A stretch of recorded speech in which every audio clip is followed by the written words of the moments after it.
Let us talk about the settings for electrosurgery during endoscopy.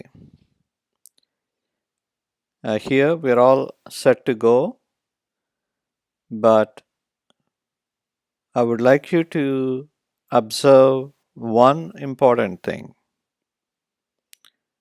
Unlike the electrosurgery that is just in front of your eyes here, typically I've seen in many endoscopy units, the electrosurgery unit is kept to the side or sometimes behind the endoscopist.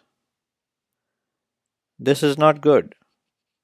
The reason is you need to see your settings before you apply the current. I would like to share with you that I've made a mistake in the past where my machine was to the side, and instead of applying the desired setting, we used a setting that resulted in bleeding. So I would like to make it a point that whenever you do electrosurgery, keep your electrosurgery unit right in front of you so that you could see the settings very clearly without having to move your body or turn your body. Let's talk about Endocut Q. In my unit, I use an OB machine, so I would like to share with you what we do. Endocut Q is a setting that has a cut followed by coagulation, and the cut followed by coagulation goes at set intervals. The Q refers to the type of setting that is used for snare resection. Endocut I is used for endoscopic sphincterotomy. Both work in a similar way in terms of the cut followed by coagulation cycles. Here, this is how it looks. You have a cut cycle followed by coagulation, and as the cycles go along, the snare keeps cutting the polyp and the depth of the cut increases at a particular pace. The cut cycle has an initial incision stage where the electric spark is registered by the rapid increase in voltage, followed by the initiation of a cut that goes for a certain duration, and then followed by coagulation. Let us look at how this presents itself when you're resecting a polyp. As you can see here, the initial incision stage, there's a spark, followed by cutting stage when there is a cut, and during the coagulation phase, there is coagulation. So, let's look at the different parameters that you could change in terms of the effect, duration, and interval. Let's talk about the effect for now. There are 4 settings for effect. The effect actually means whether there is a coagulation effect or not, and the amount of coagulation as the effect setting increases. In effect 1, there is no coagulation effect, and the coagulation effect starts with effect setting 2 and progressively increases to setting 3 and setting 4. So if you set your effect to 1, it is almost like a pure cut without any coagulation.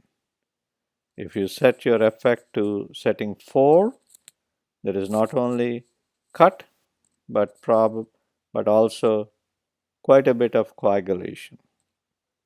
In my unit, in my practice, for most snare polypectomies, I use effect 3. Next, let's talk about the duration of the cut. As you can see here, you have 4 settings. Setting 1 has a very short duration of cut. Setting 4, a very long duration of cut. So if you put setting 1, there is a very small amount of cut. So it allows you to change if you are doing fine dissection. But if you want a longer cut or a deeper cut in one cut phase, you can go to setting 4. So let us see how it looks when you use snare.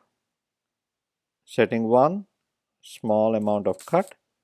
Setting 4, large amount of cut in that particular cycle. So we talked about effect, cut duration, and now let's talk about the cut interval. There are, for interval of 1 is about 400 milliseconds, and then from 1 to 10 at every step there is an increase of 160 milliseconds. So if you have a duration, if you have a cut interval set at 313, that is interval 3, it is 720 milliseconds. If you have a thick, large pedunculated polyp with a very thick stalk and you want a longer period of coagulation, then you increase the interval. In my practice, I go up to interval of 6. That means 1.2 seconds, there is the next cut. So that interval gives a longer duration for the coagulation to act. So we learned about effect, cut duration, cut interval, and how you could modulate to optimize the results. Next, let's talk about coagulation in terms of the voltage and the type of cycles. So we have soft coagulation, forced coagulation, spray coagulation.